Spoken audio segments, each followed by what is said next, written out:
আধুনিক গানের অনুষ্ঠান। পাওয়ার্ড বাই একেটি ঘি, কো-স্পন্সর্ড বাই আবরণ। নমস্কার, সুপ্রভাত। সবাইকে অনেক স্বাগত আবার একটি নতুন সকালে, নতুন ভোরে। এই যে সকালবেলাটা আমরা যাত্রা শুরু করি, আজকে রয়েছে আধুনিক গানের অনুষ্ঠান। তবে আমরা একটু অন্যভাবে সাজিয়েছি দিনটাকে। দেখুন, নভেম্বর মাসেই একজন বিশিষ্ট প্রখ্যাত, আমাদের গর্বের কারণ যে শিল্পী শ্রদ্ধেয় সলিল চৌধুরী, তার জন্মদিন উপলক্ষে এই যে নভেম্বর মাসটা আমরা খুব সুন্দরভাবে পালন করেছি তাকে স্মরণ করি, সলিল স্মরণে। তবে আজকের যে দিন, আজকের দিনে মূলত আমরা কখনো বা দুখুমিয়া গানের অনুষ্ঠানে থাকি, আবার কখনো আধুনিক গানের অনুষ্ঠানে থাকি। আজকে আমরা আধুনিক গানের অনুষ্ঠানেই রয়েছি।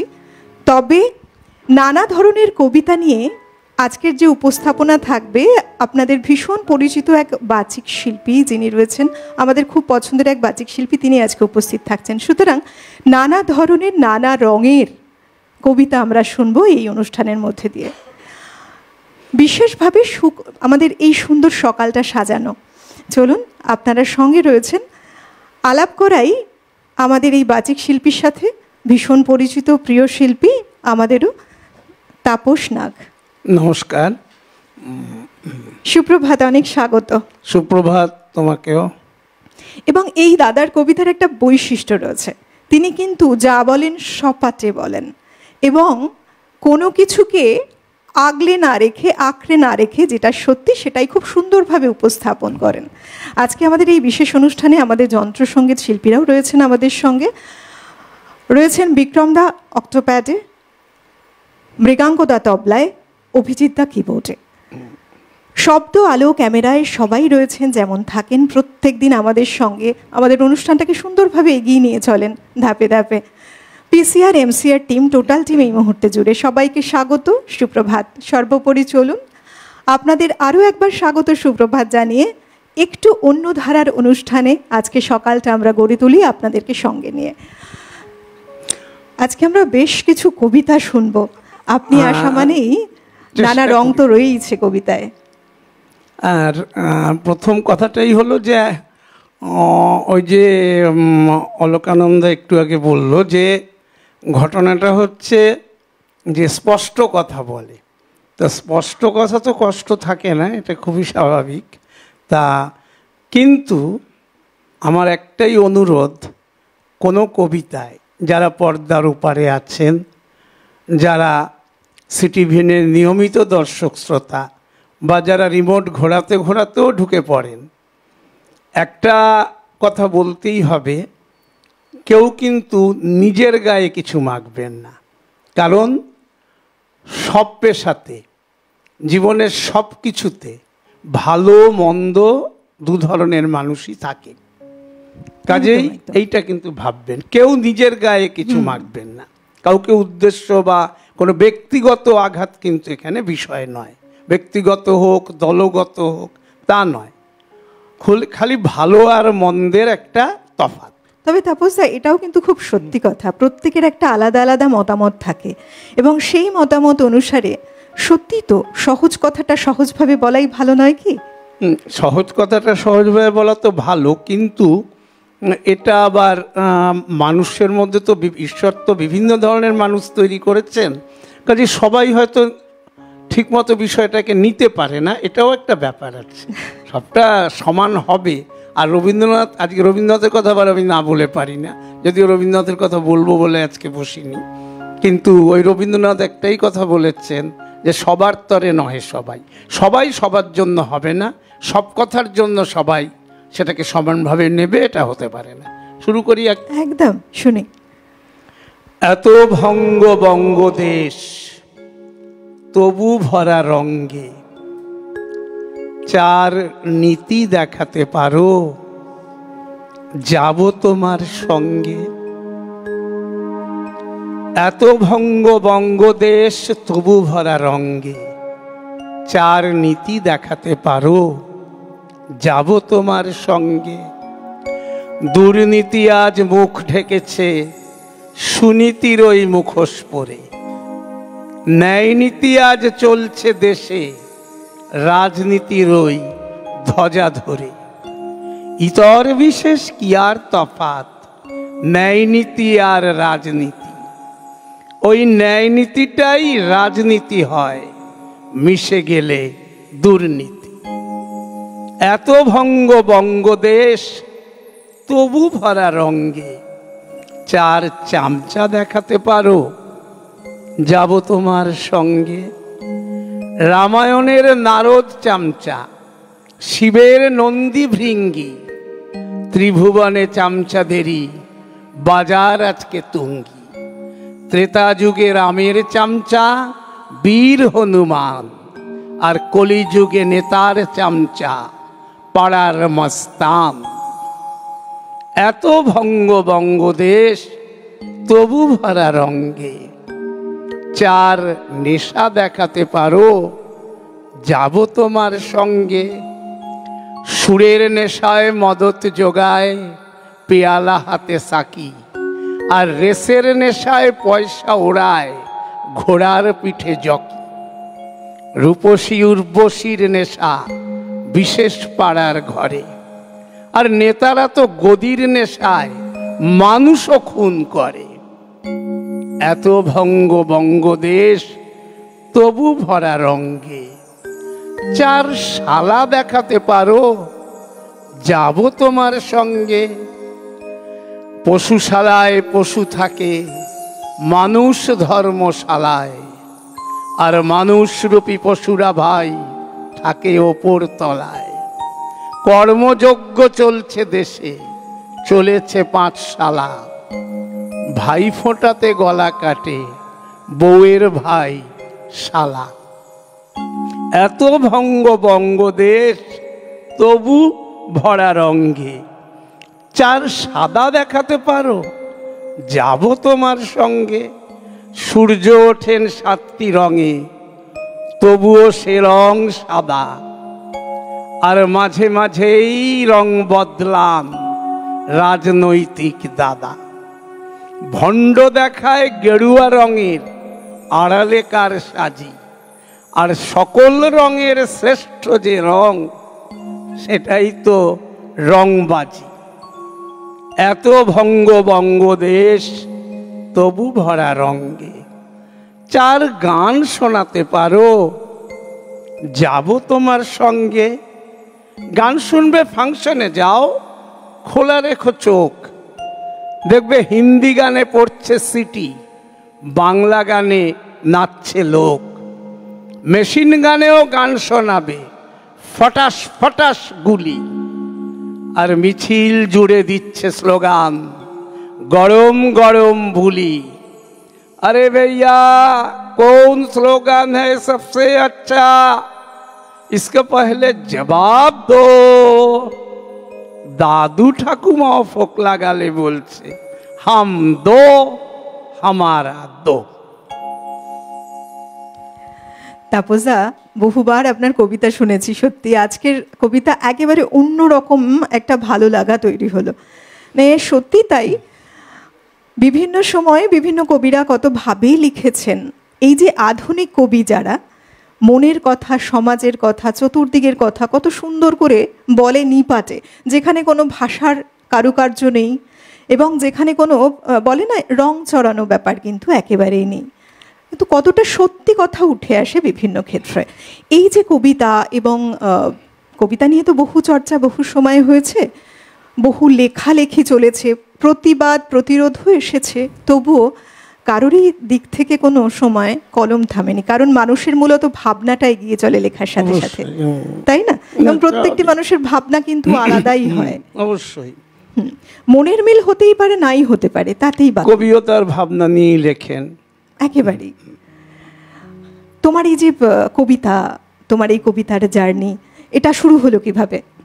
এটা শুরু তো মানে ছোটবেলার থেকেই, আমি তো বারে বারেই বলি, সেই ঠাকুমার রামায়ণ পড়ে এদিকে পাড়ায় খেলা হলে সেগুলো রিলে করে, তারপর সবসময় এর প্রতি একটা, তখন তো এত আবৃত্তির ঘনঘটা ছিল না, কিন্তু ওই আমার সবসময় এটা করতে ভালো লাগতো এবং বিভিন্ন জায়গায় গিয়ে ধরতাম, আমাকে একটু সুযোগ দাও সুযোগ দাও। কেউ সে দিত, কেউ দিত না, এই করতে করতে ওই জোর করেই উঠবো, এরকম অনেক কিছু ছিল। করতে করতে করতে করতে ওই এগিয়ে চলেছে। তবে সবটাই আমি আমার নিজের বলে কিছুই দাবি করি না, আমিত্ব শব্দটা বাদ দিয়ে বলি, সমস্তটাই কেউ মানবে কেউ মানবে না, একেবারে কেউ আস্তিক কেউ নাস্তিক। কিন্তু আমি দেখেছি যে ঈশ্বরে বিশ্বাস একটা আলাদা শক্তি দেয়, আত্মানুসন্ধান, ঠিক। এবং এমন একটা বিষয়, সেটা ঈশ্বর না করলে আমার কোনো ক্ষমতা নেই যে আমি এটা বলতে পারবো, এটা আমি বিশ্বাস করি না। সেই সুপ্রিম পাওয়ার কিন্তু শেষ কথা বলে। ঠিক, একেবারে। পরে কি শোনাচ্ছ? পৃথিবীর কোল যেটা ঘুণ ধরে হয়ে গেছে ছারখার, পৃথিবীর কোল যেটা ঘুণ ধরে হয়ে গেছে ছারখার, হয়তো থাইসিসে নয়তো থ্রম্বোসিসে নয়তো বা পুরোপুরি ক্যান্সার। পৃথিবীর কোল যেটা ঘুণ ধরে হয়ে গেছে ছারখার। মাঠে ঘাটে ময়দানে যৌবন কেনা যায় শুনেছি, আর এই দেহটার জ্বালা ধরা হাহাকার বুঝেছি। বুঝেছি অনেক কিছু লালসার পিছু পিছু, কোটি কোটি কালো টাকা ব্যবসার। হুইস্কি বিয়ার খেয়ে মাতালে মনটার কাছে, তিনতালে একতালে নয়তো বা চৌতালে সব আজ এক হয়ে গেছে। ওদিকে যখন দেখি অভাবের তাড়নায় মা বোনেরা পথে পথে ধুকছে, এদিকে তখন দেখি ক্যাবারের হুল্লোড়ে কোটি কোটি কালো টাকা উঠছে। বহু ঘরে সারা রাত পাপের বেশাতি চলে শুনেছি, সকালে তারাই ফের গঙ্গা স্নান করে পুণ্যার্জন করে জেনেছি। জেনেছি যে দিনেতে যারা সাধুর মুখোশ পরে, রাতে হয় শয়তান জানোয়ার। পৃথিবীর কোল যেটা ঘুণ ধরে হয়ে গেছে ছারখার, পৃথিবীর কোল যেটা ঘুণ ধরে হয়ে গেছে ছারখার। জীবনের দরজায় তালা দিয়ে ভগবান ভাগ্যের চাবিকাঠি খুঁজছে, আর উর্বশী রম্ভার যৌবন গেলাসেতে মাঝে মাঝে চুমুকটা দিচ্ছে। বলিহারি ঈশ্বর, তোমারই পাপেতে আজ পৃথিবীটা ভরেছে পাতক। তোমারই সৃষ্টি মানুষ দেখো, কেউ বা খাদ্য কেউ খাদক। বলিহারি ঈশ্বর, তোমারই পাপেতে আজ পৃথিবীটা ভরেছে পাতক। কচি কচি ছেলে মেয়ে মাঝে মাঝে চুরি যায় শুনেছি, এটাই ফলাও করে শিশু কল্যাণ নামে পাপের ব্যবসা চলে জেনেছি। চলেছে শহরে গ্রামে, চলেছে শহরে গ্রামে সমাজ সেবার নামে মেয়ে চোরা চালানের কারবার। চোখে রেখে দূরবীন দেখেছি যে রাত দিন ডান্ডাই আজকের ঝান্ডা। ওরাই মানুষ মেরে লাশটা নিলাম করে, ওরা আজ বনে গেছে গুন্ডা। শহরের রাজপথ রক্তে রঙিন কেন, বিবেকের রং কেন কালো? লজ্জায় মুখ ঢাকে নগ্ন যুবতী, তার ইজ্জত চুরি হয়ে গেল। পৃথিবীর কোল যেটা ঘুণ ধরে হয়ে গেছে ছারখার। বেওয়ারিশ ছেলে মেয়ে পথে ঘাটে পড়ে থাকে দেখেছি, লুকোতে সে পাপ কে যে তাকে ফেলে দিল, সে কথা কি কোনো দিন ভেবেছি? তাই বিবেকের ছিপি খুলে বাংলা গলায় ঢেলে সাজ্জায় হিপি হিপি নাচবার। পৃথিবীর কোল যেটা ঘুণ ধরে হয়ে গেছে ছারখার, পৃথিবীর কোল যেটা ঘুণ ধরে হয়ে গেছে ছারখার। হয়তো থাইসিসে নয়তো থ্রম্বোসিসে নয়তো বা পুরোপুরি ক্যান্সার। এই যে দেখো, বিংশ এবং একবিংশ শতাব্দী যদি বলি, সেই সময় থেকে কবিতা একটা নতুন জোয়ার এলো। যে কবিতাগুলো লেখা হলো এগুলো কিন্তু বিশেষ করে ছন্দের ব্যবহার নয়, ছন্দের ব্যবহারে সেই ধারা মানল না, বরং বেশ কিছু মুক্ত ছন্দে লেখা এবং এখানে ভাবের ওপর জোর দেওয়া হলো। আর তাই বোধহয় এমন সব কবিতা যেখানে সমাজ, আধুনিকতা, জীবনযাপন, চারিপাশের ঘটনাসমূহ খুব সুন্দরভাবে তুলে ধরা হলো কবিতার মধ্যে দিয়ে, কথার মধ্যে দিয়ে। এটা তো মানুষের মনের কথা, এটা মানুষের মনের কথা, এবং মানুষ এটাকে অস্বীকার করতে পারবে না। মানে যে কথাগুলো মানুষ ভয়ে হোক, ভক্তিতে হোক বলতে পারে না, কবিরা সে কথা অনায়াসে বলেন। এবং এই কবিতাগুলো লিখেছেন কিন্তু একজন স্বনামধন্য আবৃত্তিকার, দীর্ঘদিন আগেই প্রয়াত হয়েছেন, নীলাদ্রি শেখর বসু। এখনকার জেনারেশন অনেকে হয়তো তার নাম কতটা শুনেছেন আমি জানি না, কিন্তু কথাগুলো বাস্তব। তো সেই বাস্তব কথা বাস্তবভাবে বলেছেন উনি, এটা তো ভুল কিছু নেই। কলমের যে কতখানি জোর, লেখার যে কতখানি শক্তি বারে বারে প্রমাণিত হয়েছে। আর সেক্ষেত্রে এই যে বললাম, একটা মুক্ত ভাবের ব্যবহার কিন্তু রয়েছে। শিল্পীর যে সৃষ্টি, সেখানে একটা স্বাধীনতা থাকা প্রয়োজনও কখনো বা, কারণ এ তো মনের ভাব, মনের কথা, সেই জন্যই। না, আমাদের পশ্চিমবঙ্গে তো শিল্পীর স্বাধীনতা বরাবরই ছিল, এখনো আছে, এটা কখনোই অস্বীকার করব না। ছোট থেকে বড় হয়েছি, হয়তো দু চার জায়গায় এটা অস্বীকার করব না। কেউ কেউ আমার আবৃত্তির ক্ষেত্রে হয়েছে, সে যারাই হোক, দল তো সব দলই থাকে, কিন্তু সব দলে তো সব মানুষ খারাপ থাকে না, ভালোও থাকে, মন্দও থাকে। আমার মনে হয় ভালোর সংখ্যাটা বেশি বলেই, ভালোর সংখ্যাটা বেশি বলেই কোনোদিন কিন্তু আমাদের সমাজটা পশ্চিমবঙ্গে কোনোদিনে জিনিস হয়নি, এবং সমস্ত সময়ই বরং বেশিরভাগ লোক আমাকে প্রভাবিতই করেছেন এই কবিতাগুলো বেশি করে বলো বা বলুন, কারণ তারা চায়। এবং আমাকে বহু জায়গায়, কোনো এক খবরের কাগজের অফিস থেকে বেরিয়ে আসছি, সেখানে একজন বলছেন আপনি আমার পছন্দের আবৃত্তিকার। কারণ এরকম কথাগুলো কোনো আবৃত্তিকার এখনো পর্যন্ত সরাসরিভাবে এই জাতীয় কথাগুলো বলে না। তো যাই হোক, বেশিরভাগ ক্ষেত্রে আমি বলে থাকি, তার জন্য অনেকের কাছেই ভালো, তবে কিছু লোকের কাছে একটু খারাপ হতে হয়। দেখো, বিভিন্ন মানুষ তো বিভিন্নভাবে তার ছাপ ছাড়েন, তার বলার একটা স্বাধীনতা আছে, বাক স্বাধীনতাটা আছে, কিন্তু হ্যাঁ, তবুও আমরা যেহেতু সমাজে চলছি, অনেক সময় হয়তো একটু বুঝে গুছিয়ে বলতে হয়, চলতে হয়।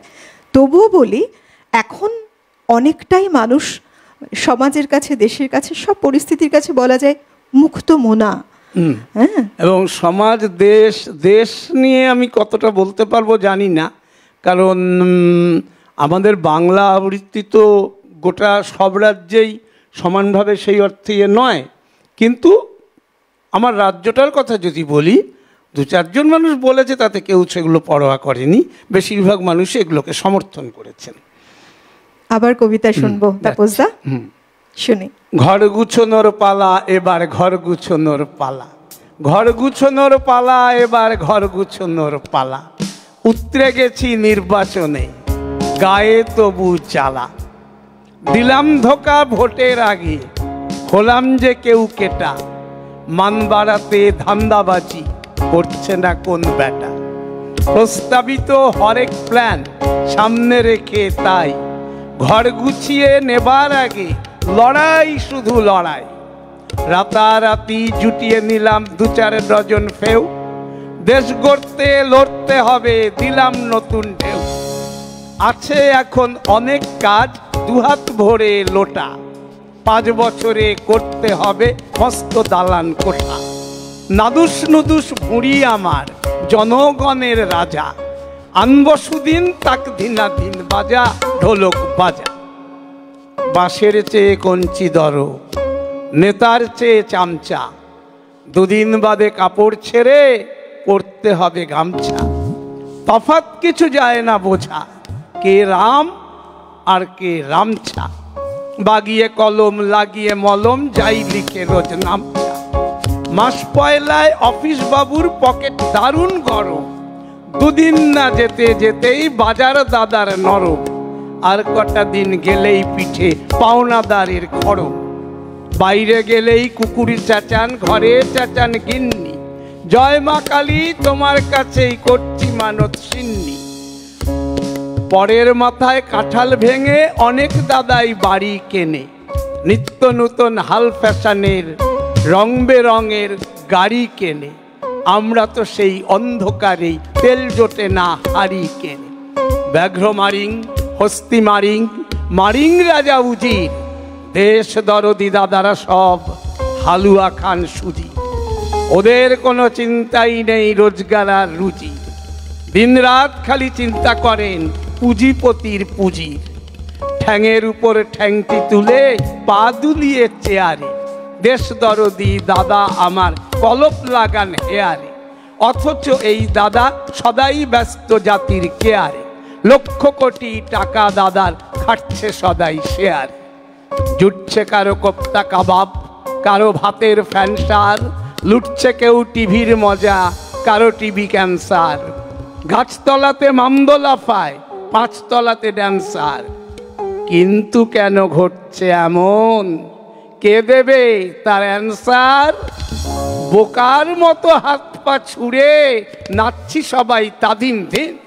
আমরা সবাই সমাজতন্ত্রী, সাম্যবাদী, স্বাধীন।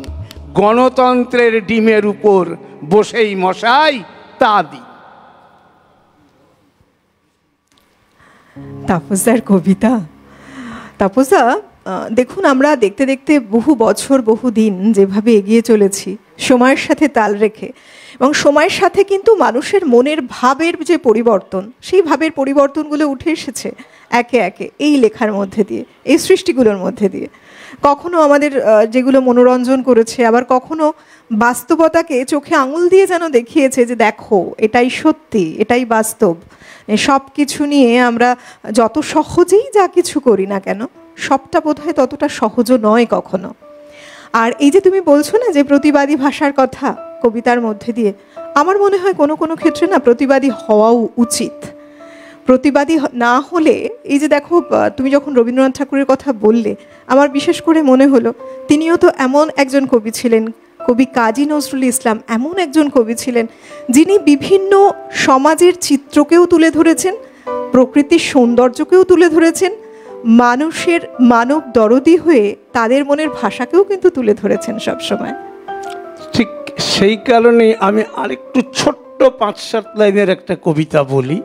এটাও ভোট কেন্দ্রিক, এবং আমি তো আগেই বলেছি কারো গায়ে মাখার দরকার নেই, সবাই তো এক নন, সব দলের সব নেতা সব কর্মী সবাই এক নন।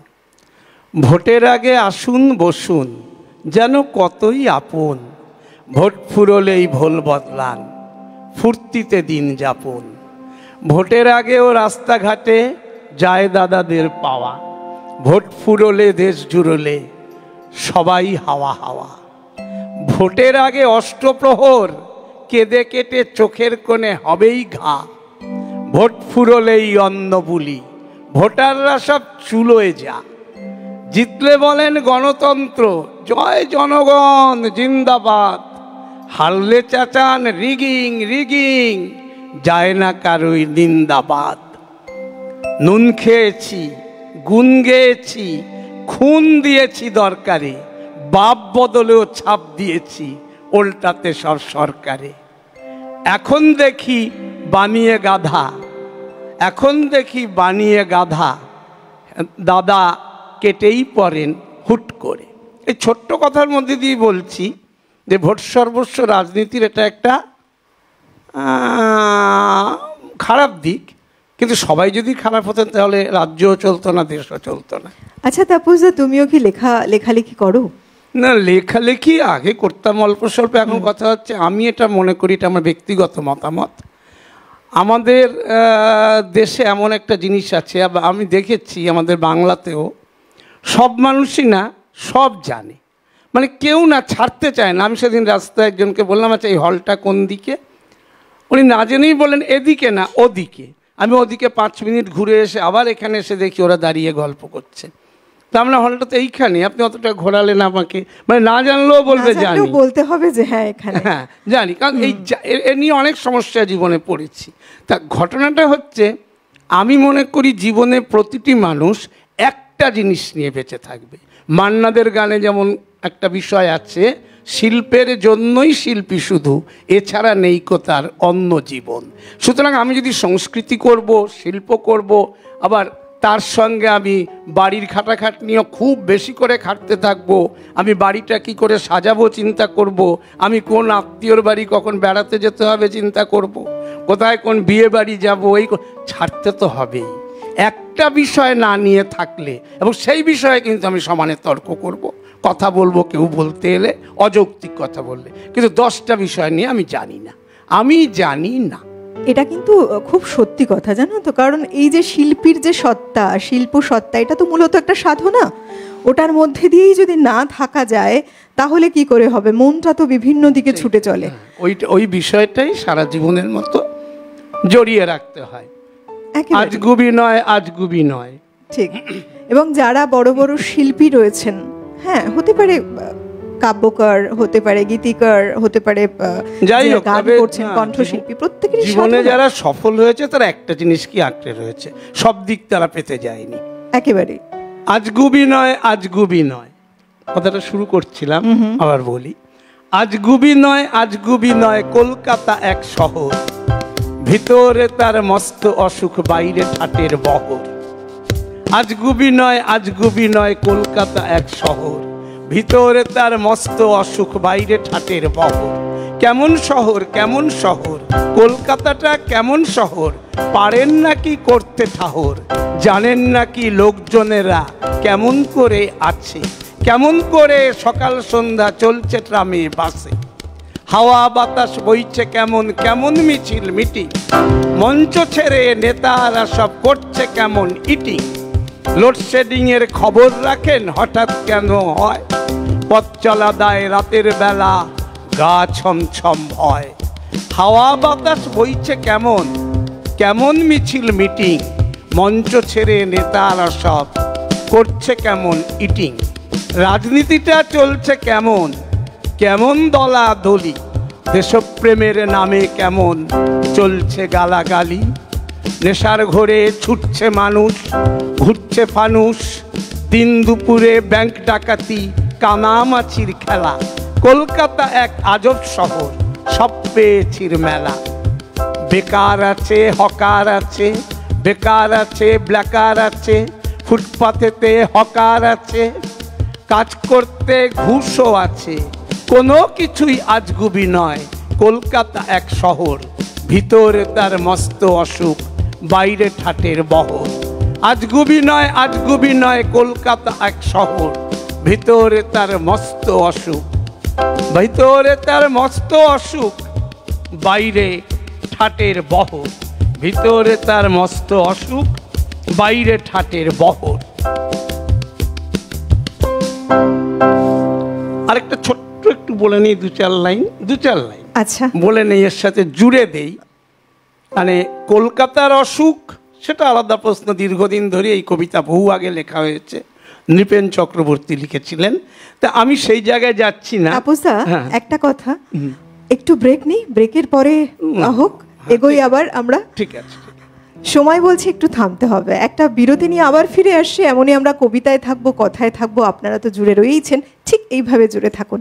ফিরে আসছি একটা ছোট্ট বিরতির ওপারে। আপনারা টাইটেল দেখতে পাচ্ছেন আজকে আধুনিক গানের অনুষ্ঠান, কিন্তু আজকে আধুনিকভাবে এক প্রেজেন্টেশন চলছে কবিতা নিয়ে।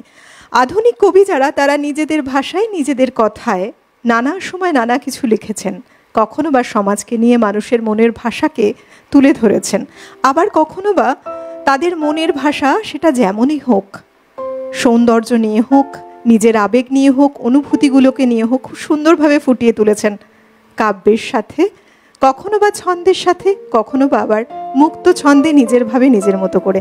তেমনই সব কবিতা নিয়ে আজকে আমাদের মধ্যে উপস্থিত রয়েছেন বিশিষ্ট বাচিক শিল্পী তাপস নাগ।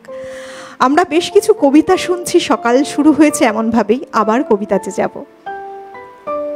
এবার একটু প্রথমে পড়াশোনার দিকে যাই। লেখাপড়া আজকাল কি হয়, মা বাবারা না আর পড়ানোর সময় পান না, কারণ সকলকেই চাকরি করতে হয়। এখন যা দিনকাল পড়েছে, একজন চাকরি করলে বোধহয় অনেকেরই বিভিন্ন ক্ষেত্রে সংসার চালানোও দুষ্কর হয়ে খুব বাস্তব। সত্যি। যার ফলে দুজনকেই যখন দেখতে হয় ছেলে মেয়ের পড়াশোনায় মন দেওয়া যায় না, তবুও বাবাদের ইচ্ছে করে রাত্রিবেলায় এসে একটু ছেলেটাকে নিয়ে বসি, বসতে গিয়ে একটু ঘুমটুমও এসে যায়। তো যাই হোক, একটু মজাও আছে, আবার একটু বাস্তবতার প্রতিচ্ছবিও আছে। অঙ্কের স্যার বাড়ির জন্য অঙ্ক দিলেন 10টি, পার্সেন্টেজ গোটা কয়েক ও প্রফিট অ্যান্ড লসটি হুড় মুড়িয়ে দিলাম টুকে। না করলে উপায়, সারাটা ক্লাস দাঁড়িয়ে রাখেন এক পা দুপায়। অঙ্কের নাম করলে কেউ জ্বর উঠে যায় 6। হোম টাস্ক তো বাবাই করেন, আমার কি আর ভয়। ঘটল সেদিন করুণ ব্যাপার, সবে ক্লাস শুরু। স্যার বললেন, দেখা খাতা। বুকটা দুরু দুরু, অঙ্কগুলো দেখার পরে শূন্য বসায় খাতায়। আমার দিকে তাকিয়ে বলেন, ভর্তি গোবর মাথায়, অঙ্কে যে তুই এত কাঁচা, জানেন কি তোর বাবা? স্যারের কথা শুনে আমি একেবারে হাবা। বাবাকে তুই আনবি ডেকে, অবশ্যই স্কুলে। ছেলের দশা দেখুক এসে, ছেলের খাতা খুলে। আমি বললাম, লাভ নেই স্যার, লজ্জা পাবেন তাতে।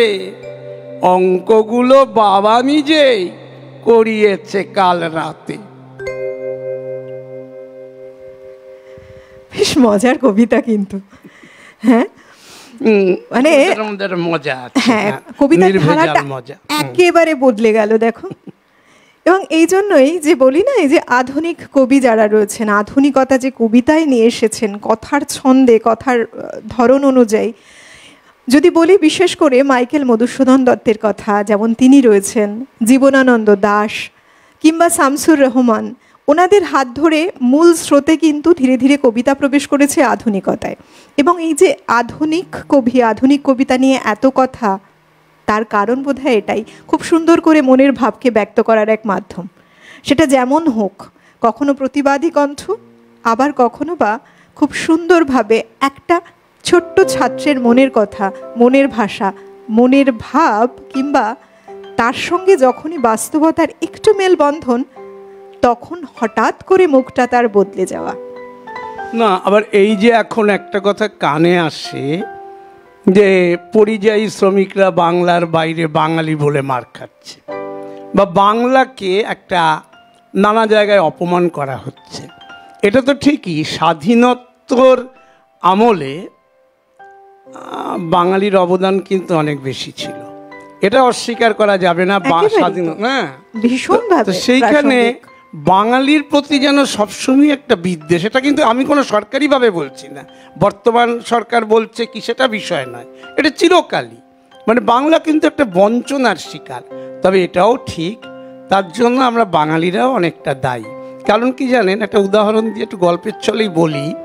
আগেকার দিনে যখন কোনো বাঙালি রাস্তা দিয়ে হাঁটতো না, সাহেব যখন তার দিকে একটু বেশ ভালো করে তাকাতো, বাঙালিরা বাড়ি এসে খুব গর্ব করে, এক শ্রেণীর বাঙালি গর্ব করে বলতো, জানিস সাহেব আজকে আমার দিকে তাকিয়েছে।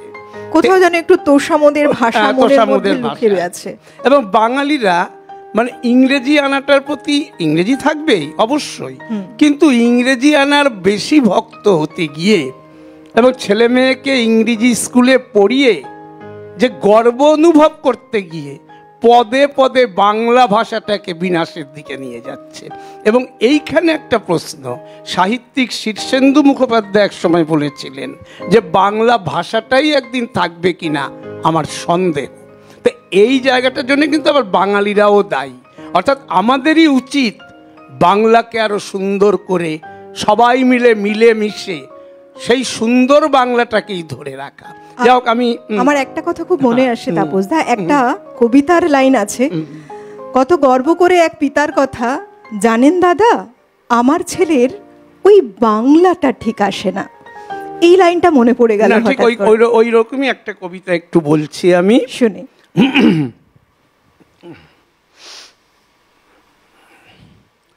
অ্যানুয়ালের রেজাল্ট হাতে, নিশ্চয়ই তুমিও জানো, অ্যানুয়ালের রেজাল্ট হাতে বাড়ি ফিরল ছেলে।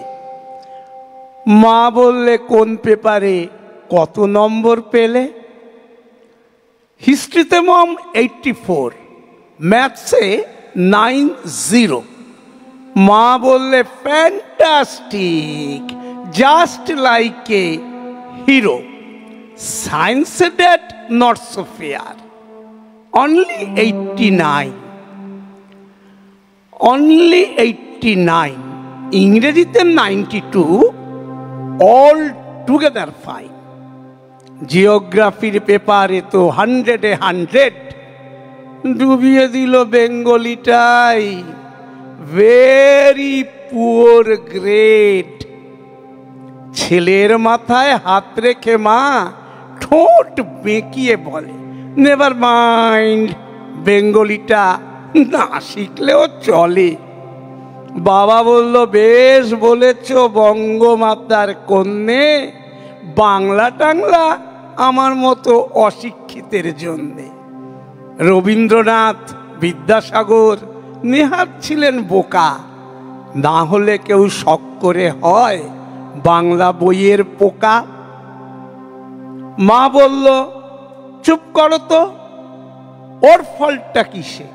স্কুলে কেন বেঙ্গলিটা পড়ায় না ইংলিশে? তো বেঙ্গলিটাও ইংলিশেই পড়াতে হবে আর কি। দেখো, আমার মনে হয় যে আমাদের মাতৃভাষা হচ্ছে বাংলা, এর জন্য কিন্তু গর্ববোধ করা উচিত। এই বাংলার যে সব বাঙালিরা, যে বহু বাঙালি রয়েছেন এমন, বিভিন্ন জায়গায় গিয়ে না ইতিহাস তৈরি করেছেন, বড় বড় সায়েন্টিস্ট হয়েছেন, অর্থনীতিবিদ হয়েছেন, থেকে শুরু করে তুমি কোন ক্ষেত্রে দেখতে চাও, তুমি সঙ্গীত জগৎ অর্থাৎ এন্টারটেনমেন্ট ফিল্ড বলো, এবং নতুন নতুন ইনভেনশন যে ক্ষেত্রে আমরা বলি বলো, বড় বড় ইঞ্জিনিয়ার, বড় বড় ডক্টর, তারা কোথায়? তারা তো সব বাঙালি, বেশিরভাগ, অনেকেই রয়েছে বাঙালি যারা আমাদের মুখ উজ্জ্বল করেছেন গর্বে বাঙালি হিসেবে। আর এই যে এত ইংলিশ পড়া, ইংলিশ মিডিয়াম, ইংলিশের বাড়াবাড়ি, ইংলিশ পড়তেই হবে, জানতেই হবে, হ্যাঁ অবশ্য প্রয়োজন আছে। আমরা পশ্চিমবঙ্গের বাইরে যদি পা রাখি, একটা ভাষাভাষীর জন্য, একটা ভাব বিনিময়ের জন্য, কথা বলার জন্য অবশ্যই প্রয়োজন আছে, কিন্তু তার মানে এই নয় যে আমাদের মাতৃভাষা, একে আমরা অবজ্ঞা করব, একে আমরা অবহেলা করতে পারি না, কখনো না। না, তাহলে আমরা যদি তোমাকে বলা হয় মন যে আমার কেমন কেমন করে, তুমি এর কি অনুবাদ করবে বলো? My mind is how how dancing করবে কি? সত্যি তো, কত অদ্ভুত কথা না? আজকে বাংলা ভাষার মতো এত মিষ্টি ভাষা কোথায়? সব ভাষা, মাতৃভাষা মাতৃদুগ্ধ সম, রবীন্দ্রনাথের কথাই। মাতৃভাষায় মনের ভাব যত সুন্দরভাবে প্রকাশ করা যায়, সেটা অন্য কোনো ভাষায় হয় না, কখনোই হতে পারে না, কখনোই হয় না। ভাষাকে সম্মান রাখবো নিশ্চয়ই সব ভাষায়, প্রত্যেকের যে ক্ষেত্রে যার মাতৃভাষা, সবাই তো সম্মান রাখছেন। অর্থাৎ আমরা ঠিক পথেই চলছি, আমরা বাংলা ভাষাকেই সম্মান করব, এই মন গড়ে তুলি। এবং যারা বাচ্চারা রয়েছে, আমার মনে হয় তাদেরকেও বোঝানো উচিত যে বহু বাঙালি রয়েছেন যারা দেশের কাছে, দশের কাছে, বিশ্বের কাছে আমাদের মাথা গর্বে উঁচু করেছেন বাঙালি হিসেবে। তাদেরকে শ্রদ্ধা করে, স্মরণ করে, তাদের মনেও এই বীজটা বপন করা উচিত যে আমরা বাঙালি, এটা আমাদের গর্বের বিষয়। ভাষাটাকে পিছিয়ে নয়, আমাদের মাতৃভাষা বাংলা, তাকে আমরা সম্মান করব, শ্রদ্ধা করব। এবার একটু সিরিয়াস কবিতায় যাই। কবি সুধীন্দ্রনাথ দত্ত, এবং খুব বিখ্যাত কবিতা, এখনকার জেনারেশন খুব কম করেন। অর্থেরও গভীরতা আছে। আমি সিটিভিএনের যারা গভীর চিন্তাভাবনার দর্শক, তাদেরকে আমার বলতে হবে না, কাজে এই নিয়ে এটা আমি কথা বলতেও চাই না কিছু। আমার কথা কি শুনতে পাও না তুমি? কেন মুখ গুঁজে আছো মিছে ছলে? কোথায় পালাবে ধুধু করে মরুভূমি? ক্ষয়ে ক্ষয়ে ছায়া মরে গেছে পদতলে। আজ দিগন্তে মরীচিকাও যে নেই, নির্বাক নীল নির্মম মহাকাশ, নিষাদের মন মায়া মৃগে মজে নেই, তুমি বিনা তার সমূহ সর্বনাশ। কোথায় পালাবে, ছুটবে বা আর কত, উদাসীন বালি ঢাকবে না পদরেখা।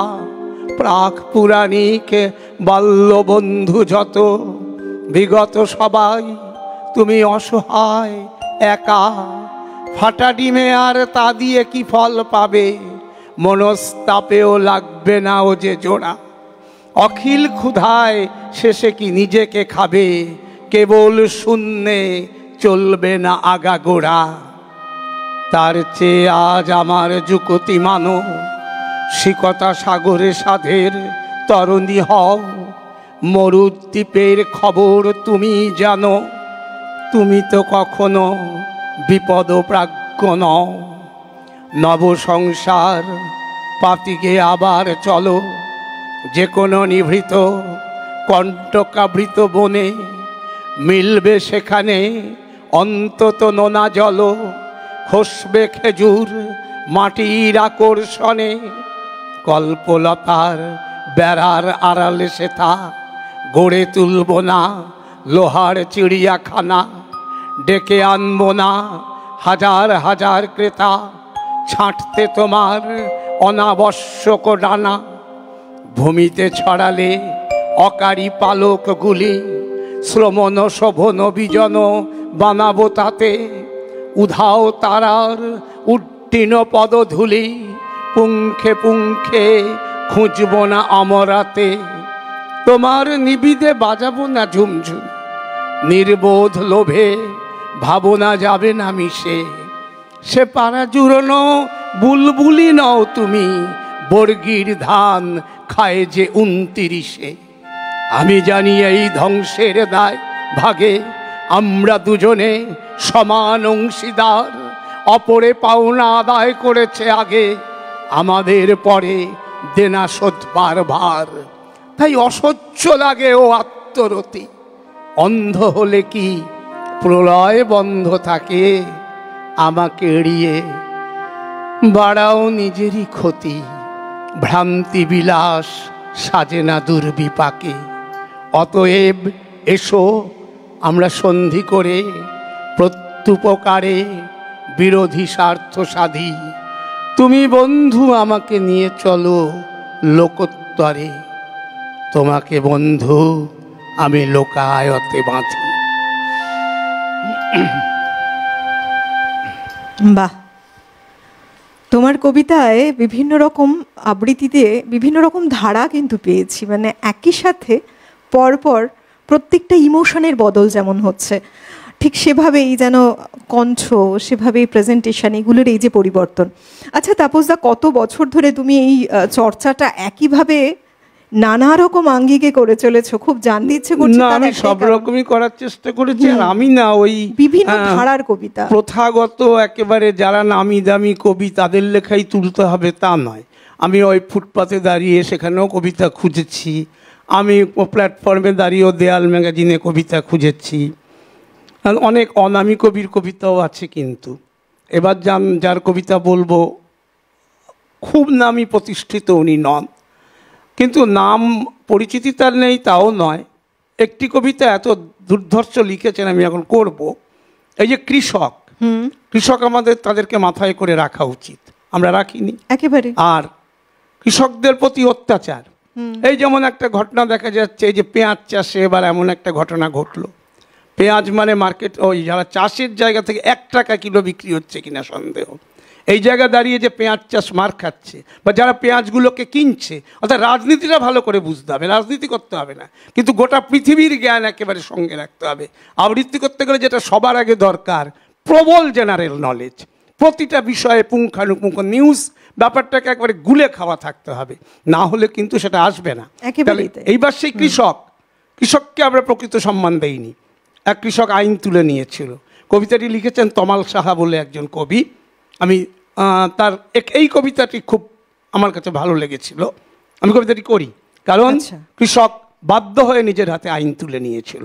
নিজের হাতে আইন তোলাকে আমরা সমর্থন করি না এবং আমরা কখনোই সংসদীয় গণতন্ত্রের বাইরে কোনো কথা বলতে চাই না। কিন্তু এক্ষেত্রে ঘটনাটা ঘটেছিল, অনেক ক্ষেত্রে ঘটে থাকে, মানুষ নিজের হাতে আইন তুলে নেয়। কারণ এই গণতন্ত্রকে আরও শক্তিশালী প্রতিষ্ঠিত করার প্রয়োজন প্রত্যেকটি রাজনৈতিক দলের আছে আমাদের দেশের। প্রত্যেকটি সুচিন্তিত মতামত, প্রত্যেকটি শুভবুদ্ধি সম্পন্ন মানুষকে এগিয়ে আসতে হবে, প্রত্যেকটি শিক্ষিত মানুষকে এগিয়ে আসতে হবে। না হলে কিন্তু ভারতবর্ষে গণতন্ত্রের মান কী ধরনের হবে ভবিষ্যতে আমরা বলতে পারি না এখনই। মাসি বলেছে আমার নাম গুণধর মুর্মু, আমার বাবার নাম হলধর মুর্মু।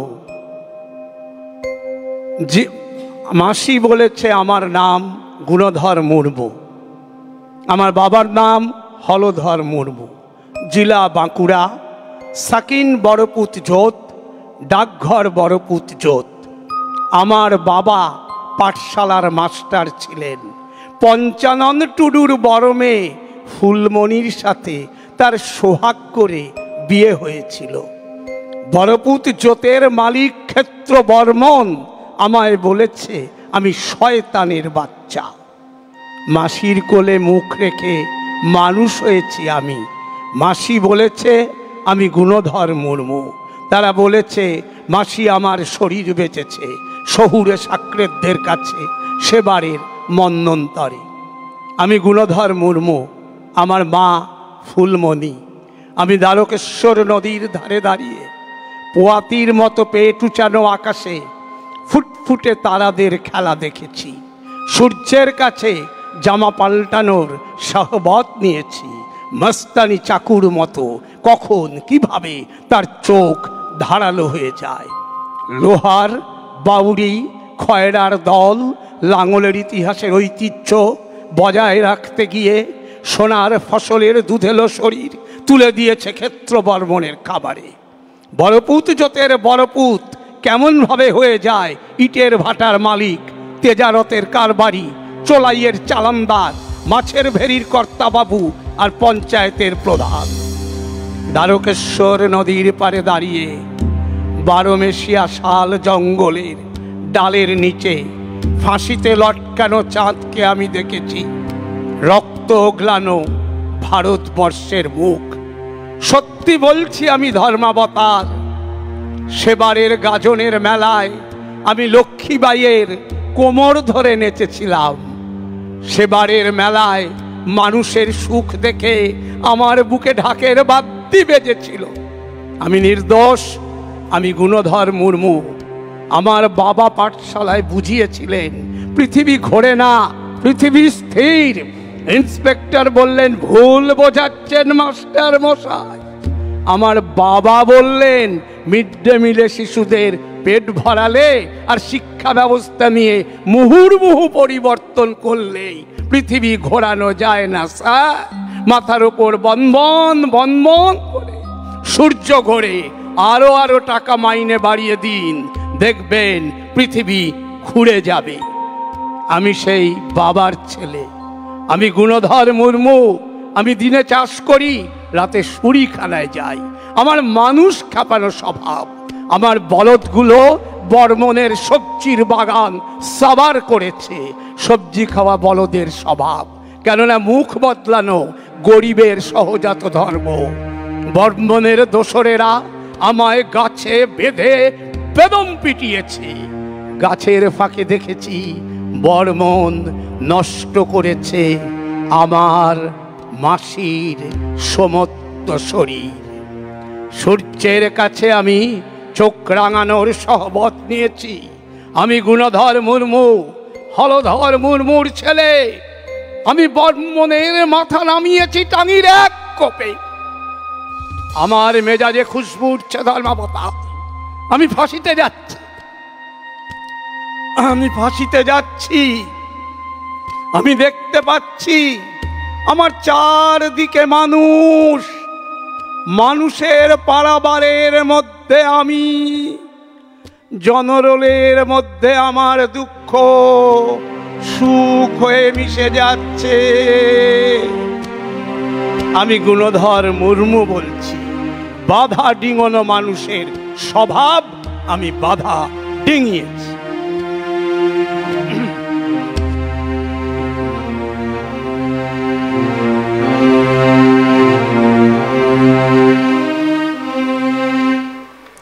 তোমার কবিতা শুনতে শুনতে কত যেন ছবি মনের মধ্যে ভাসছিল।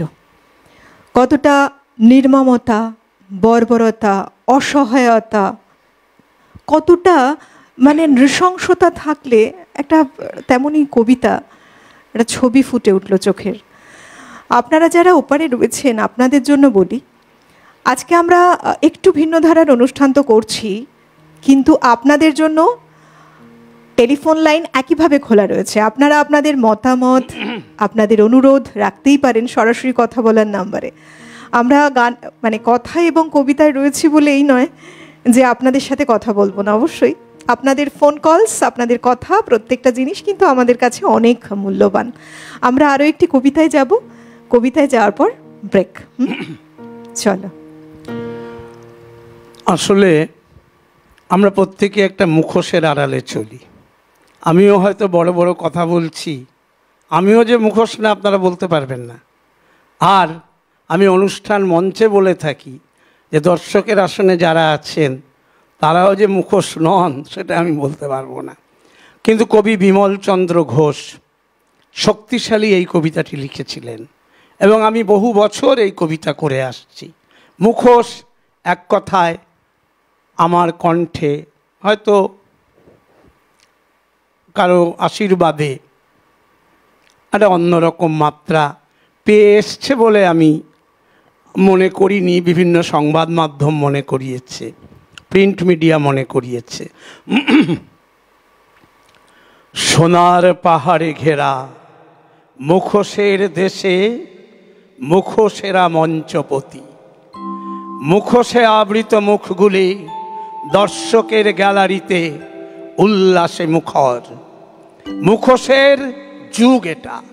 মুখোশ মুখোশ চতুর্দিকে, শুয়োরের চামড়া ঘেরা, মাথায় মোষের শিং, ভাড়ামির ক্লিব অঙ্গ রাখা, সূচি শুভ্র সভ্যতার সর্বাঙ্গে জড়ানো। মিহি মিহি বচনের সিকি ইঞ্চি, অর্ধ ইঞ্চি, অমায়িক বর্বর ভাষণ মুখোশের মুখোশন।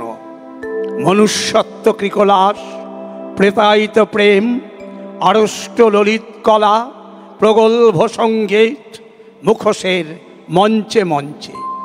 উপদংশ গুটিকায় বিচিত্রিত মুখোশের মুখে আঙ্গিকের অঙ্গভঙ্গি দেখো, দেখো বিজ্ঞ মুখোশের রসালো রসনা ঝরায় বিষাক্ত লালা। নাগরিক জীবনের উচ্চাসনে কৃপালু নাগর ব্যাংকের ওভারড্রাফটে হুন্ডি কেটে মোটর হাঁকিয়ে চোরাগোপ্তা শেয়ারের মহিমা প্রাসাদ বানিয়ে অবিশ্রান্ত জন্ম দিয়ে যায় নিরীহ নির্বোধ অসহায় গরু ভেড়া ছাগ ও মহিষের আভিজাত্য কলুষিত কচি কচি উদ্ধত মুখোশ।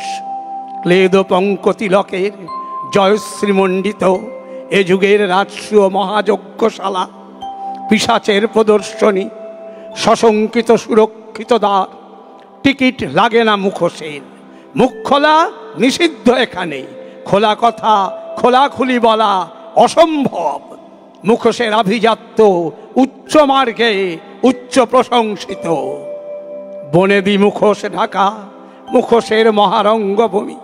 এ সমাজ এ সংসার পিতার মুখোশে অনিচ্ছুক জন্মদাতা, পিতৃস্নেহে বিবশ বিহ্বল মাতার মুখোশে। চোখ নেই, আলো নেই, স্তন্যরস ক্ষরণের চালা, অন্ধ মুখ মাতৃস্নেহ, প্রেমিক প্রেমিকা, প্রিয় প্রিয়া, যৌবনের নিরিন্দ্রিয় অভিশপ্ত চলন্ত মুখোশ। মুখোশ মুখোশ চতুর্দিকে।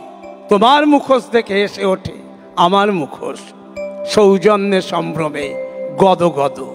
মুখোশের সুবিনীত মুখভঙ্গি দেখে খোলাখুলি মনোবিনিময় অবাঞ্ছিত অবাস্তব মুখোশের দেশে। মুখোশেরা জাদুকর, মুখ নেই তবু কথা বলে, হাত নেই সম্পদ বিশাল জাদু মন্ত্রে ধরে রাখে। বিনা পায়ে হেঁটে যায়, পায়ে যদি বাধা মুক্ত পথ, জঠরে জটিল মনোরথ, অহরাত্র জেলে রাখে রাবণের চিতা। দুরন্ত ক্ষুধায় লুপ্ত বিশাল জগৎ, কখন যে গিলে খাবে বলা অসম্ভব, অতিকায় মুখোশের হাই। মুখোশ মুখোশ চতুর্দিকে চেয়ে দেখো, মুখোশেরা নাচে বিনা পায়ে, আত্মঘাতী বিভৎস তাণ্ডব। বিনা হাতে তালি দেয়, গলা নেই দোলে মুন্ডমালা, অনাঙ্গিক হস্তপদ, তাথই তাথই নাচ নাচে। মুখোশের রঙ্গালয়ে যারা আজও পায়নি টিকিট, অনাহুত উপেক্ষিত অনিমন্ত্রিত, অনন্ত অর্বুদ হস্তপদ, নিরন্ন নির্জীব পাকস্থলী, খালি মুখে খোলাখুলি কথা বলে যারা, সোনার পাহাড় যারা গড়েছিল নোনা ঘামে রক্তে অশ্রু জলে, এ সমাজ, এ সভ্যতা, এ নগরী পথ নিষিদ্ধ যাদের কাছে। খোলা মুখ, খোলা বুক, খোলা মন, ভৈরব উল্লাসে তারা আসে, দলে দলে আসে। কেঁপে ওঠে রঙ্গশালা, ভেঙে পড়ে নিষিদ্ধ তরুণ, শুয়োরের চামড়া ঢাকা খসে পড়ে সভ্যতার ক্লীব অঙ্গ রাখা। পরাক্রান্ত মিছিলের দুরন্ত দুর্জয় পদাঘাতে রাজপথে গড়ায় মুখোশ।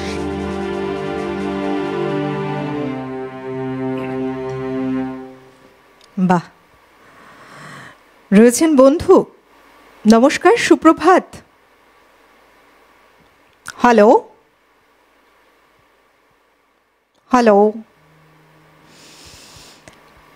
নিয়ে নিচ্ছি একটা ছোট্ট বিরতি। আপনারা কোথাও যাবেন না, সঙ্গে থাকুন। বিরতির ওপারে আবার ফিরছি অনেক কবিতা নিয়ে এর অনুষ্ঠানে, এবং একজন বন্ধু রয়েছেন ওপারে। নমস্কার, সুপ্রভাত। নমস্কার দিদি। কে বলছেন? আমি দমদম থেকে মৌসুমী দাশগুপ্ত বলছি। বলুন। তাপস দাস, হ্যাঁ তাপস দাস সাথে একটুখানি কথা বলি। হ্যাঁ নিশ্চয়ই। এত সুন্দর অনুষ্ঠান, খুব ভালো লাগছে। ভীষণই ভালো লাগছে। আমি ওনার সাথে একটু যোগাযোগ আছে। হ্যাঁ নমস্কার তাপস দা। হ্যাঁ নমস্কার, বলুন। ভীষণ ভালো লাগছে। আমি তো আপনার মানে কি বলবো, খুবই ফ্যান আর কি। এই যে আপনার বলার কায়দা বা আপনার যে বক্তব্য, আপনার যে আবৃত্তি আছে, মানে খুব ভীষণ ভালো লাগছে। আমি যদি ফোনটা করার জন্য ওনার সময় নষ্ট হয় মনে হয়, আরো শুনতে পারলে ভালো হয়। আমরা এই বিষয়টা নিয়ে এক্ষুনি কথা বলছিলাম যে অনেক সময় এটা হয় যে এই ফোনে ডায়াল করব, একটু সময় নষ্ট হয়ে গেল, তার থেকে চুপ করে শুনি। হ্যাঁ হ্যাঁ হ্যাঁ, ঠিক ঠিক ঠিক, এটাই ভীষণ ভালো লাগছে দিদি। ঠিক আছে, আপনি ভালো থাকবেন। অনেক ধন্যবাদ। ধন্যবাদ, সঙ্গে থাকুন। হ্যাঁ ধন্যবাদ আপনাকে। আমরা যে কথাটা বলছিলাম, দেখো এক্ষুনি আলোচনা করছিলাম যে সত্যি তাই, অনেকে রয়েছেন না, তারা নিস্তব্ধ হয়ে নীরব হয়ে চুপচাপ শোনেন প্রত্যেকটি কথাকে। কারণ কবিতা কিন্তু শুধু ওপর ওপর একটা শুনে নিলাম সেটার ব্যাপার নয়, এক একটা লাইনের মধ্যে অনেক গূঢ় অর্থ থাকে তার। আর যারা এই অর্থটাকে বুঝতে চান তারা মন দিয়ে শুনতে থাকেন নীরব শ্রোতা হয়ে। আর সত্যি কথা বলতে গেলে সিটিভিএনে যারা অ্যাঙ্কার, অনেকেই আছে অনেক বিষয়ই অ্যাঙ্কারিংয়ের ভূমিকা পালন করেন, কিন্তু প্রত্যেকেরই সব বিষয়েই জ্ঞানটা রয়েছে, যার ফলে এবং এখানকার যে মানে শিক্ষিত মনোভাব এবং এখানকার যা চিন্তা ভাবনা, অ্যাঙ্কাররাও যথেষ্ট কবিতা সম্পর্কিত বোধ রেখে কথা বলেন।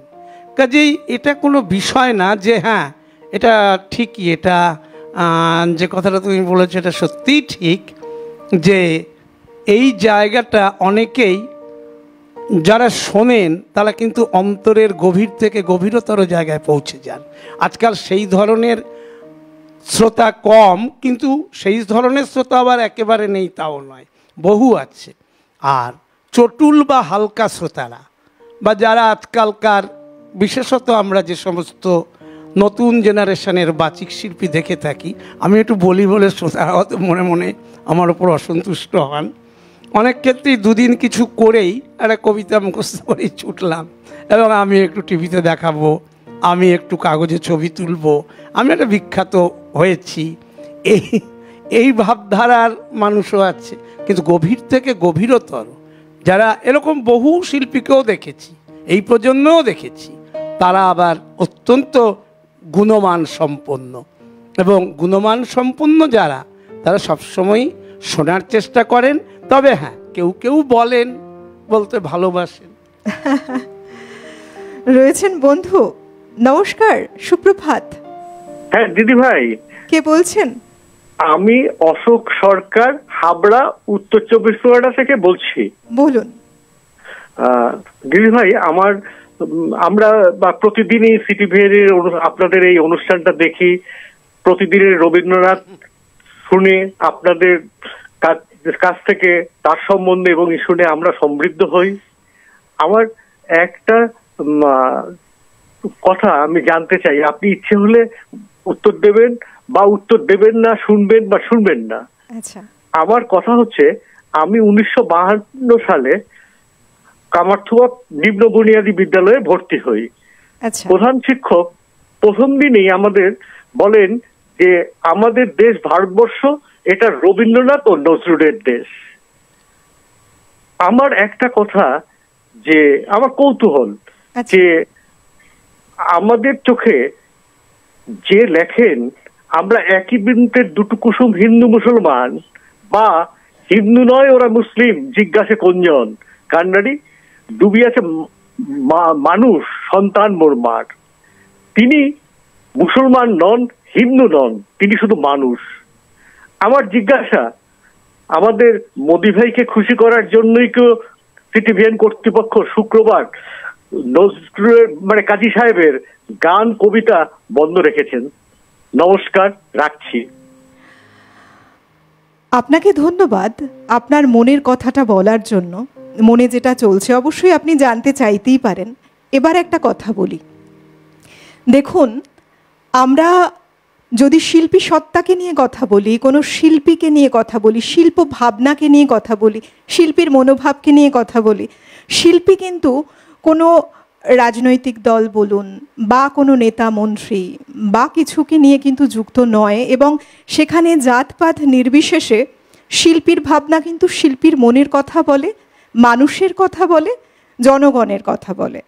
সুতরাং আপনি যে ভাবধারায় ভাবছেন বা কিছু, যাই হোক, আমার মনে হলো আপনার মনে একটা আবেদন রয়েছে, সেই জন্য আপনি বলছেন। শুক্রবার করে, প্রত্যেকটি শুক্রবার করে আমরা একদিন নজরুল গীতি যেমন আমরা এখান থেকে পরিবেশন করে থাকি, আর একটা শুক্রবার আধুনিক গানের অনুষ্ঠান। আর অবশ্যই আপনারা যারা দর্শক এবং শ্রোতা রয়েছেন, আমাদের কাছে অত্যন্ত মূল্যবান, প্রত্যেককেই তাদের মতামতও আমাদের কাছে মূল্যবান। তাই আপনাদের পছন্দের কথা ভেবে নানা রকম দিন, নানা রকম গানের ভাবধারায় আমাদের এই অনুষ্ঠান সেজে ওঠে। তো সেক্ষেত্রে কোনো জাতি বা কোনো বিশেষ কোনো দল, কোনো বিশেষ কোনো মহাশয়, মন্ত্রী, যাই বলি, সেই প্রভাবটা কিন্তু এক্ষেত্রে কাজ করবে, এটা ভাবাটা একেবারেই ঠিক নয়। আসলে প্রত্যেকটি মানুষ আমরা শিল্পীর ভাবনা নিয়ে, শিল্পী সত্তা নিয়ে এগিয়ে চলি, কারণ আপনারা যাতে ভালো থাকতে পারেন। না, সৃষ্টিটাই এমন ঈশ্বরের, গান একটা মানুষের সাথে মানুষের মনের ভাবকে কানেক্ট করতে পারে, সুর, কথা স্বয়ং ঈশ্বরের সাথে কানেক্ট করতে পারে। আর তাই বোধহয় এগুলো আমাদের কাছে অনেক বেশি সুন্দর, মনকে শান্ত করে, শান্তি দেয়। কবিতাও তাই, কবির ভাষায় নানা রকম কথা বলে, যেগুলো আমাদের মনের ভাবধারা। আমার আপনার মনের ভাব আলাদা হতেই পারে, কিন্তু কারোর না কারোর সাথে তো মিলে যায়। সব কিছু নিয়ে আমাদের এই পরিবেশন হয়। যাই হোক, আমরা সলিল স্মরণে ছিলাম এই নভেম্বর মাসটায়, কারণ শ্রদ্ধেয় সলিল চৌধুরীর জন্মদিন ছিল। আমরা বিভিন্ন সময় গানের অনুষ্ঠানে ছিলাম, আজকে কবিতায় রয়েছে, বিভিন্ন ধরনের কবিতা তাই আজকের অনুষ্ঠানে। আবার এই সামনের মাস থেকেই একইভাবে শুক্রবার করে একদিন দুখুমিয়ার অনুষ্ঠান, অর্থাৎ কবি কাজী নজরুল ইসলামের অনুষ্ঠান হবে, আর এক শুক্রবার আধুনিক গানের অনুষ্ঠান। যেভাবে আগে ছিল ঠিক সেভাবেই আমরা এগিয়ে চলবো অনুষ্ঠানের মধ্যে দিয়ে, সেই অনুষ্ঠানগুলি রাখা হবে। আর অন্য অন্য দিন সোম থেকে বৃহস্পতিবার রবীন্দ্রসঙ্গীত যেমন থাকে, হারানো দিনের গান বিশেষ দিন থাকে রোববার, ঠিক এভাবেই কিন্তু সাজানো আমাদের অনুষ্ঠানগুলো। নানা রঙের গান থাকে শনিবার, একইভাবে এগিয়ে চলবে। আজকেও কিন্তু দেখুন নভেম্বর মাস, আজকে আমরা একটু অন্য আঙ্গিকে অন্যভাবে সাজিয়েছি। কবিতাও কিন্তু মানুষের মনের কথা, আর যখন কথা কবির লেখা সুরের সাথে মালায় গেঁথে সুন্দরভাবে পরিবেশন হয়, সেটা গান হয়ে যায়, তাই না? চলুন আমরা আবার কবিতায় ফিরি। আচ্ছা অলকানন্দ, আমি তোমার সাথে দুটো লাইন যোগ করি। আমাদের এক রবীন্দ্রনাথ, এক নজরুল, আমরা ভাষায় এক, ভালোবাসায় এক, মানবতায় এক, বিনা সুতোয় রাখি বন্ধনের কারিগর। আমরাই একে অন্যের হৃদয়ের অনুবাদ, মর্মের মধুকর, মঙ্গলের দূত। আমরাই চিরন্তন কুশল সাধক। আর রবীন্দ্রনাথ নিজে যে কথা বলেছিলেন, যাকে আমরা বিশেষ করে আমি বলি মানবতাবাদের পথিকৃৎ, সারা পৃথিবীর মানুষ এক, মানব ধর্মই আমার কাছে বড় কথা। আর সিটিভিএন এই পরিবারটার সঙ্গে আমি খুব ছোটোবেলার সঙ্গে অল্প বয়সের থেকে যুক্ত। সুতরাং একটা কথা বলি যে সিটিভিএনের প্রতি এই ধরনের সরাসরি একটা আঘাত, এটা কিন্তু আমার পক্ষেও ভালো লাগেনি। আর সেই কারণেই আমি এই কথাগুলো বললাম, কারণ সিটিভিএন যথেষ্ট শিক্ষিত চ্যানেল। প্রতিদিনের রবীন্দ্রনাথ যারা এত বছর ধরে সমানে টেনে যাচ্ছে, তারা যদি কারো কারো কথায় অমুক ভাইকে খুশি করার জন্য অমুক করছেন, এই ধরনের ভুল চিন্তা ভাবনা এবং কথা বলেন, আমাদের দুঃখ হয়। তার জন্য তার প্রতি কোনো আমাদের ক্ষোভ নেই, কারণ এই ধরনের সমালোচনা তো প্রাপ্যই। যে যত ভালো কাজ করবে তার প্রতি তো নিন্দুকেরা এগিয়েই থাকবে। আমি যদি খুব ভালো আবৃত্তি করি, আমি জানি না করতে পারি কি না, আমার সম্বন্ধে তো সবাই নিন্দা করবেই। আর নিন্দা যখন করবে তখনই বুঝতে পারা যাবে আমি কিছু করেছি। তেমনি সিটিভিএন চ্যানেলের যত নিন্দা হবে তত বোঝা যাবে যে সিটিভিএন পশ্চিমবঙ্গ বলুন, ভারতবর্ষ বলুন, বিশেষ করে পশ্চিমবঙ্গে একটা ছাপ রেখেছে। এটা অস্বীকার করার কোনো জায়গা নেই। প্রতিদিনের রবীন্দ্রনাথ আর দুখুমিয়া নজরুলকে নিয়ে এইভাবে সিটিভিএন যেভাবে করে চলেছে, এবং এই অন্তত হয়তো কোনো শিল্পী একটু ভালো গেয়েছেন, কেউ খারাপ গেয়েছেন, কিন্তু বিষয়গত দক্ষতায় সিটিভিএনকে পিছিয়ে দেখার যারা চেষ্টা করছেন, যারা দলগত আখ্যা দেওয়ার চেষ্টা করেন, আমি কিন্তু সেটাকে খুব ভালোভাবে নিতে পারি না। পক্ষপাতিত্বমূলক মানসিকতা যত বর্জন করা যায় ততই ভালো। অনেক ধন্যবাদ তাপসদা। সত্যি বলতে শিল্পী ভাবনা, শিল্পী মননে কোথায় এই দল, কোথায় জাতপাত, কোথায় কি আসে, তাই না? আমরা যারা সপ্তাহে 4টে দিন রবীন্দ্রনাথকে নিয়ে অনুষ্ঠান করছি, নজরুলকে নিয়ে অনুষ্ঠান করছি, যারা বারবার ঐক্যের কথা বলছে, যে মহামানবরা বারে বারে বলেছেন জাতপাত নির্বিশেষে মানব ধর্ম হলো শ্রেষ্ঠ ধর্ম, সেই জায়গায় দাঁড়িয়ে আমাদের এমন ভাবনা মনে আসার জায়গা দেব কখনো?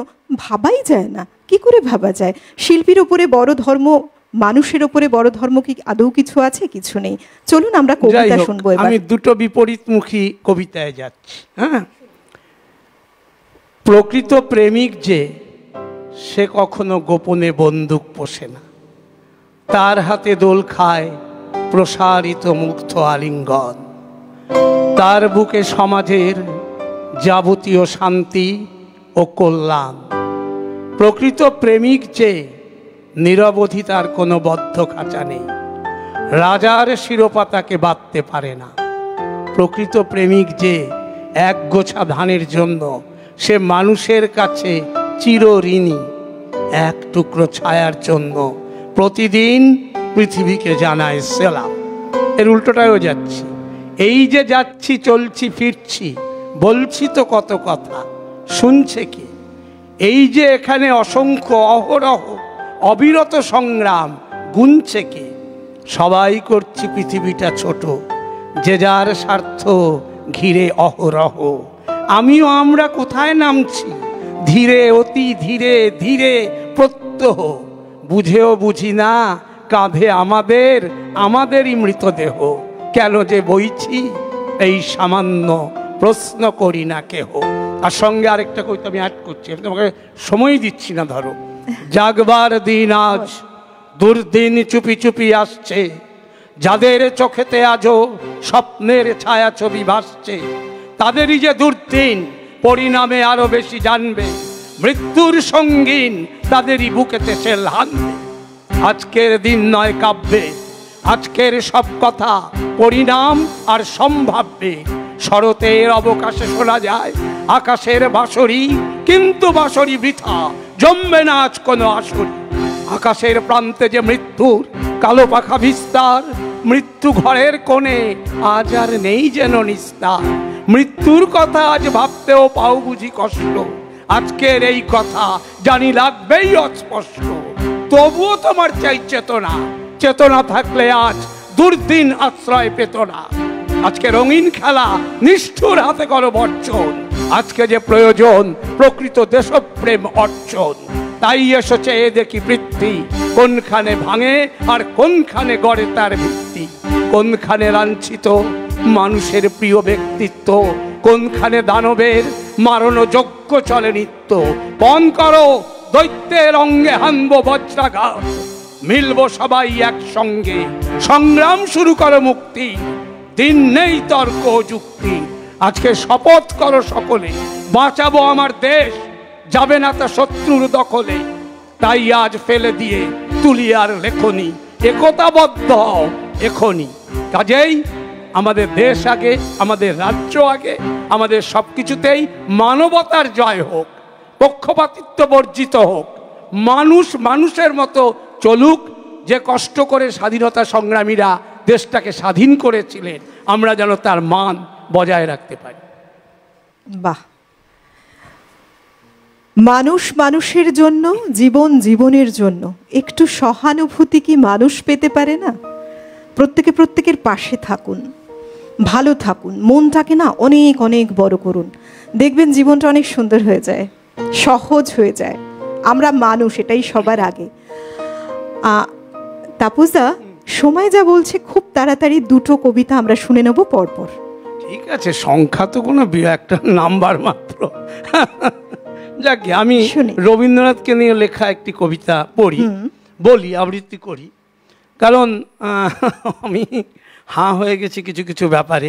তো যাই হোক, আজকে আবৃত্তি করতে বসে অনেক কি বিষয় তোমার মনে চলছে একটু শোনা। এত সুন্দর একটা ফোন পেয়েছি আমার, এবং সেখানে মানে দেখুন, একটা সিটিভিএন চ্যানেল দীর্ঘদিন ধরে যে কাজটা করছে, এবং সত্যি তো তারা যে সম্মান সহকারে জিনিসগুলোকে এগিয়ে নিয়ে যায়, দলমত ধর্ম নির্বিশেষে, এ অদ্ভুত কথা।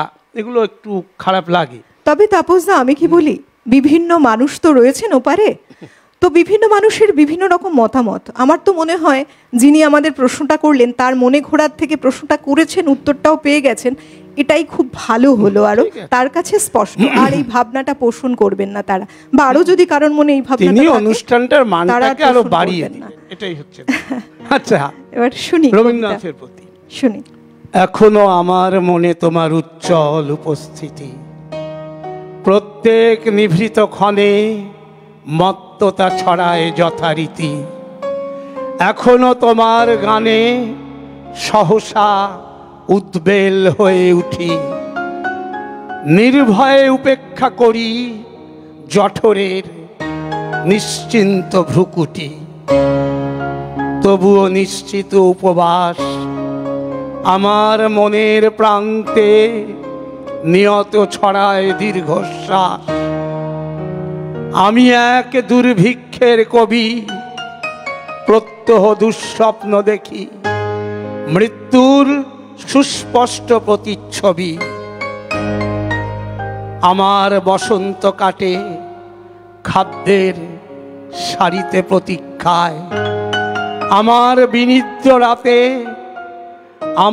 বিনিদ্র রাতে অসংখ্য সাইরেন বেজে যায়। আমার রোমাঞ্চ লাগে অযথা নিষ্ঠুর রক্তপাতে, আমার বিস্ময় জাগে নিষ্ঠুর শৃঙ্খল দুই হাতে। তাই আজ আমারও বিশ্বাস শান্তির ললিত বাণী শোনাইবে ব্যর্থ পরিহাস। তাই আমি চেয়ে দেখি প্রতিজ্ঞা প্রস্তুত ঘরে ঘরে, দানবের সাথে আজ সংগ্রামের তরে।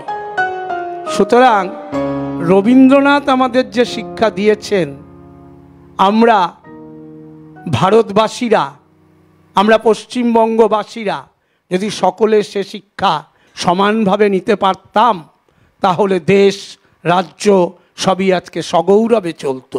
কারণ রবীন্দ্রনাথ তো মানবতাবাদের পক্ষে ছিলেন। একেবারেই একেবারেই খুব সত্যি কথা। এবং আমরা এই আদর্শগুলোতেই যদি এগিয়ে চলে, জীবনটা সুন্দর হয়, সঠিক পথ আমরা পাই জীবনের।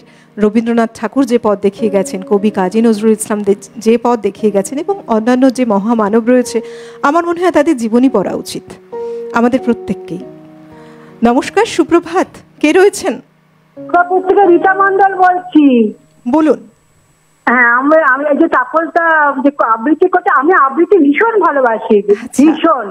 করতে পারি না তাই, তবু মাঝে মাঝে চেষ্টা করি। কিন্তু আমার দুই ছেলেই কিন্তু বাংলা মিডিয়ামে পড়েছে, কিন্তু আমার ছেলে বড় ছেলে রেলে চাকরি করে, জানেন। বলে আমার বাড়ির সামনে ইংলিশ মিডিয়াম, আমি কিন্তু ইংলিশ মিডিয়াম স্কুলে যাইনি, জানেন না। যাবো এই বাঙালি নিয়ে যে কথাটা বললাম, ভীষণ ভীষণ ভালো লাগবে শুনতে। সত্যি কথা, আমরা বাঙালিরা ভীষণ বোকা। আমরা যে কেন পর ভাষার দিকে দৌড়াই, আমি সেটাই ভেবে পাই না। না না, ঠিক আছে, অনেক ধন্যবাদ। সঙ্গে থাকুন, আমরা একেবারে অনুষ্ঠানের শেষে এসে পৌঁছেছি।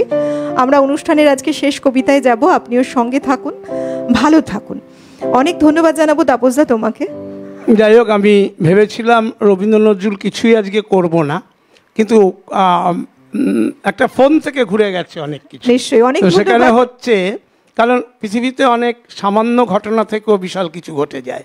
তো যাই হোক, আমি এবার আমার খুব হাসিও লাগছে ফোনটা পেয়ে, তো বারে বারে ওটা তুলছি, কারণ এটা আমার, যাই না, আমি এই ধরনের কথাবার্তা আসে আমি ভাবতে পারিনি। যাই হোক, কবিতায় যাব। তবে অনেক ধন্যবাদ তোমাকে, অনেক শুভেচ্ছা রয়েছে যন্ত্রসঙ্গীতে যারা, প্রত্যেককে ধন্যবাদ জানাবো। PCR MCR total technical team, light sound camera যারা জুড়ে রয়েছেন, যাদের দৌলতে একটা টিম ওয়ার্কের মাধ্যমে এই অনুষ্ঠান আপনারা ঘরে বসে উপভোগ করতে পারছেন। প্রত্যেককে ধন্যবাদ। আপনাদের অনেক ধন্যবাদ জানাই এভাবেই ভালো বেশি পাশে থাকার জন্য। প্রত্যেকটা সকাল আমাদের গড়ে ওঠে আপনাদের ভালোবাসা দিয়ে। আজকে তাপসদা বেশ ভালো কিছু কবিতা শুনিয়েছো একের পর এক। আমরা একেবারে অনুষ্ঠানের শেষ কবিতায় চলে যাচ্ছি। কোন কবিতা শোনাচ্ছি? সেটা হচ্ছে, আমরা তো মৌলবাদকে বড় করে দেখি না, ফ্যাসিজমকে বড় করে দেখি না। আমরা মানবতাবাদে বিশ্বাসী, আমরা হিন্দু মুসলমান মিলনে বিশ্বাসী, এবং আমরা এই কথাটা বোঝানোর জন্যই আমি আরও নজরুলের একটি কবিতা এই মুহূর্তে বলছি। গাহি সাম্যের গান, যেখানে আসিয়া এক হয়ে গেছে সব বাধা ব্যবধান, যেখানে মিশেছে হিন্দু বৌদ্ধ মুসলিম খ্রিস্টান, গাহি সাম্যের গান। কে তুমি? ইহুদি, পার্সি, জৈন, সাঁওতাল, ভিল, গারো, কনফুসিয়াস, চারবাক চালা, বলে যাও, বলো আরো। বন্ধু, যা খুশি হও, পেটে পিঠে কাঁধে মগজে যা খুশি পুঁথিও কেতাব পাও। কোরআন পুরাণ, বেদ বেদান্ত, বাইবেল ত্রিপিটক, জন্দা বেস্তা গ্রন্থ সাহেব, পড়ে যাও যত শখ। কিন্তু কেন এ পণ্ড শ্রম? মগজে হানিছ শুল, দোকানে কেন এ দর কষাকষি? পথে ফুটে তাজা ফুল, তোমাতে রয়েছে সকল কেতাব, সকল কালের জ্ঞান, সকল শাস্ত্র খুঁজে পাবে সখা। খুঁজে দেখো নিজ প্রাণ, কেন খুঁজে ফেরো দেবতা ঠাকুর মৃত পুঁথি ও কঙ্কালে? হাসিছেন তিনি অমৃত হিয়ার নিভৃত অন্তরালে। বন্ধু, বলিনি ঝোট, এইখানে এসে লুটাইয়া পড়ে সকল রাজ মুকুট। এর হৃদয় সে নীলাচল কাশী, মথুরা বৃন্দাবন, বুদ্ধ গয়ায় জেরুজালেম এ মদিনা কাবা ভবন। মসজিদ এই, মন্দির এই, গির্জা এই হৃদয়, এইখানে বসে ঈশা মুসা পেল সত্যের পরিচয়। এই কন্দরে আরব দুলাল শুনিতেন আহ্বান, এইখানে বসি গাহিলেন তিনি কোরআনের সামগান। এই হৃদয়ের ধ্যান গুহা মাঝে বসিয়া সাক্ষ্য মুনি, তেজিল রাজ্য মানবের মহা বেদনার গান শুনি।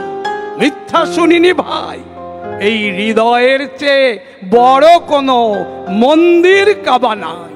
নমস্কার, সবাইকে আন্তরিক প্রীতি ও শুভেচ্ছা।